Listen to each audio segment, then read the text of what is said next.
First guy. On the first night of a long stay, I was woken up in the middle of the night to a screaming orgasm. Second guy. Over the course of a 4-night stay, I came home to this guy asleep on my couch, in his underwear, hands inside and cupping his balls, snoring like a monster. Twice. Lesson learned. Never say make yourself at home to a stranger. Airbnb. It's an online marketplace that allows homeowners to rent out their properties to travelers and tourists. The majority of these interactions run very smoothly. However, there are those that are, well, not so respectful. Airbnb hosts return to find home trashed after drug-induced orgy. Okay, so pick the odd one out here. We've got alcohol and urine, broken glass, toilets plugged with condoms, or chicken meat in shoes. Tell me which one doesn't fit in with the party scene. The guest that stole everything from our house. They used a fake profile, and when we got back from vacation, everything of value was gone. Still trying to recover damages 2 months later from Airbnb. Now, if Airbnb was around in the days of these two, it would have made their jobs a whole lot easier. They wouldn't have gone through the sheer agony and slaughter they did at the hands of this prick. I was new to Airbnb and my prices was very low. At that time I was 21 and thought it was only boys and girls like me who used it. Signed up pretty much to hang out with people my age, show them the city, have a great time.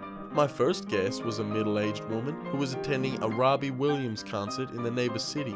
She was very sweet and kind when I talked to her through Airbnb, so I let her use my cheap apartment, in which I live also. She didn't check in before 3 in the morning, and she was very drunk when she arrived. I had work the following morning, so I really felt like sleeping. When I let her inside, she was very noisy. After about 30 minutes, she fell asleep. I was waken up suddenly by her trying to sneak in my bed.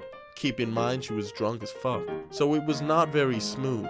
I asked what she was doing and told her to use the other room. She refused and wanted to cuddle with me, also saying she was willing to pay more. I told her, quite aggressive, to use the other room or leave. At that point, she simply got mad at me. After about 15 minutes, she busts the door open and comes in the room trying to sell me some of her organic product called Vitamin Plus or something. I was furious. She kept going for about an hour before she almost fell asleep in the door opening. She gave me 5 stars. Since then I had 2 quests. They were also a nightmare. Quit Airbnb about 6 months ago. So you're refusing to sleep with some random woman who's willing to pay you for it and give you pills? Good one, cuck. So here you can see we have a penthouse being listed on Airbnb in New York. You can see it's a very, very nice, very expensive looking penthouse. Nicely furnished and just an all-round very nice place to be staying. And did the guests use this lavish apartment in order to refine their art in music? Well, let's just say, judging by their social media posts, they could have been in a basement and they still would have been having a good time. This can be seen by the necessary condom lying on the floor, the questionable stains smearing the walls, the absolutely trashed bedroom, and what really tops it off is what appears to be clumps of hair mixed with human fecal matter smeared on this luxurious white couch. Well, let's just say I'm pretty sure the cleaning bill for this rental would have been maybe just a little bit above average. Okay, so here we've got a slight change of pace. We've got one here that says, our guest repainted the inside with fresh paint. We hadn't got to doing it. They did such a good job, I gave a 100% refund. Now what I wonder when I read this is what makes someone rent out an apartment, go in there and look at the walls and think, you know what? These need a fresh coat of paint. And then not only think that, but actually go to the effort of painting it.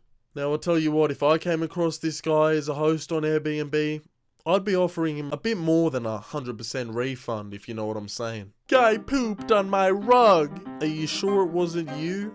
I stink. Not with Airbnb, but my family runs a B&B. The worst guest we ever had was a very large, overweight guy. We will call him Willie. He seemed nice enough, but he had a tendency to leave his milk cartons in the sink with the cold tap running instead of using the fridge. because he didn't want to bother us. This of course led to a flood in his room, in his upstairs room, but we didn't realize this until after Willie's other problem came to fruition. Willie, due to his size, had a tendency to take mammoth shits so massive that our plumbing had issues dealing with it. Because he couldn't use his toilet and didn't want to trouble us with the overflowing toilet situation, Willie had started going directly in the shower and tried to use the hot stream of water from the shower to melt his mammoth shits down the drain. Lovely. Anyway, Willie thought he had the problem solved, but all it did was delay the inevitable. The shower drain started flooding soon, and this was where the fun part started. A guest on the ground floor was complaining about the power cutting out to his room. Turns out the problem was larger than that. Something was tripping the power on that entire half of the B&B. We tracked it down to the bathroom light in the room directly beneath Willie's. I removed the casing for the bathroom light only to be greeted with a face full of brown, slightly lumpy water. This was how Willie wrecked 2 rooms, caused over 10,000 pounds in damages, and created electric problems we are still dealing with. I don't know about you guys, but when I think of Willie, I just think of this guy of Jurassic Park. Caught him filming himself masturbating into my laundry tub sink. So just like this guy says, I'm pretty sure with a username like that, you're just asking for trouble. Alright guys, so that finishes this video up. Firstly, I'd just like to say thank you so much for all the support recently on the Tinder and Nice Guy videos in particular. They've been doing insane. As you may have noticed, this video is a bit different in that I'm not just reading Reddit posts word for word. I'm adding a bit more commentary into it, having a bit more input. Now don't get me wrong, I still will be producing videos like the Tinder and Nice Guy ones, but I'm just looking to change it up, just diversify a bit, and just to add a bit more variety to my content. If you guys could give me some feedback as to how I could improve in any way, that would be fantastic. Also, I've literally just started the Twitter account, so if you could go and drop a follow on that, that would be greatly appreciated. I'll be posting on there soon. But anyway, after that little D&M, I'll see all you bitch boys in the next one. Bye.